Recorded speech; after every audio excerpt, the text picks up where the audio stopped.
2.5 down. Down a half.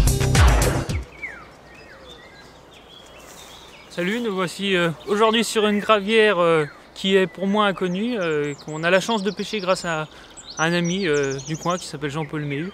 Alors bon, comme c'est une gravière que je connais pas et qu'il connaît assez bien, on va essayer de voir un petit peu quelle stratégie adopter pour essayer d'attraper quelques poissons. Et puis, voilà, donc je le vois au loin, on va aller le voir.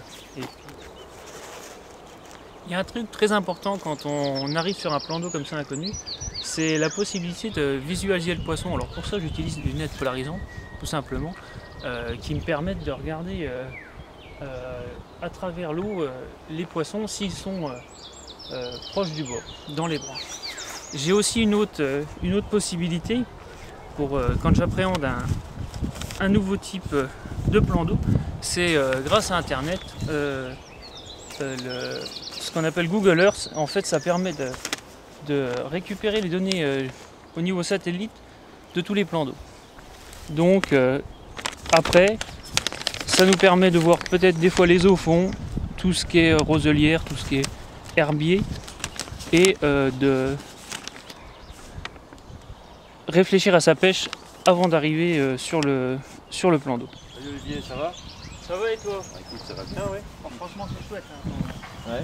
Ah, j'ai regardé un petit peu là au polarisant du coup. Ouais, t'as vu deux trois trucs qui te Ouais, plaisent? j'ai vu 2-3 poissons Ouais. et ça a l'air Ouais. ça a l'air bien sympathique. Alors dis-moi, explique-moi un petit peu Bah, ce écoute, plan d'eau là, parce que c'est vrai que... cette gravière, c'est une gravière qui est déjà ancienne, hein, qui a une bonne soixantaine d'années. Donc comme on le voit, la végétation autour est déjà haute. C'est de la végétation donc, qui n'est pas jeune, hein, donc c'est ce qui situe un petit peu les années de la gravière. Tu vois qu'il y a beaucoup d'obstacles en bordure, des arbres morts notamment, donc qui sont toujours des zones de tenue intéressantes au niveau des poissons. C'est une gravière qui est assez découpée dans les fonds. Hein, c'est pas uniforme, les zones les plus uniformes sont légèrement vaseuses, sans excès, hein, c'est une vase pas très épaisse. Et autrement, les autres zones sont des zones plutôt dures, c'est du caillou, hein, c'est du granulat. Et c'est des zones à exploiter en priorité. Donc notamment là dans le milieu, là tu as un beau au fond qui est toujours intéressant, là, qui est situé à une centaine de mètres sur la droite. Okay. Je vois une langue de terre là qui avance un petit peu là, dans l'eau, qui m'a l'air bien intéressante. Elle avance sur une grande distance? Non, c'est pas un chemin, hein. C'est vraiment une langue qui avance. Elle avance à peu près sur, on va dire, 25 mètres.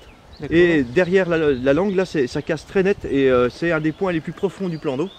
Okay. Et donc c'est un passage obligé des poissons, hein. Les poissons qui viennent de la gauche pour aller sur la droite, ils viennent passer devant cette langue, quoi. Donc c'est toujours un endroit intéressant à pêcher, notamment sur la droite, parce qu'on retrouve une bosse de gravier donc sur la droite de la langue, et entre la pointe de la langue et cette bosse de gravier, c'est un endroit où c'est vraiment intéressant de poser une canne.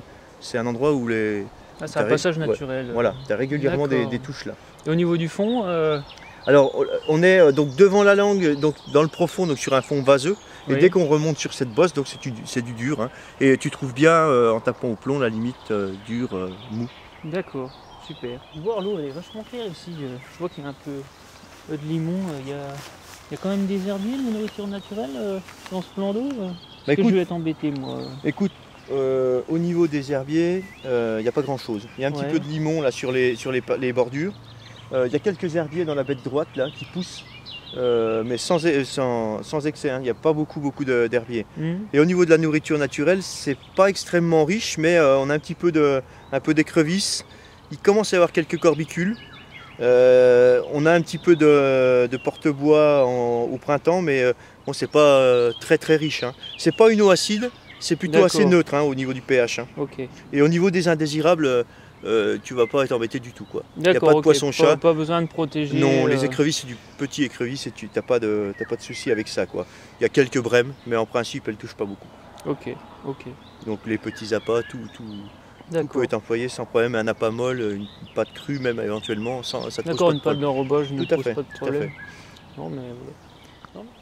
Bon ben voilà, moi je vais prendre ma canne à sonder, puis je vais sonder un petit peu tout tout le plan d'eau, hein. Je pense que je vais faire un amorçage, on va dire au milieu du plan d'eau, et puis pêcher un peu avec du stick devant là, et puis faire une petite pêche en bordure suivant ce que j'aurais trouvé au niveau des cassures avec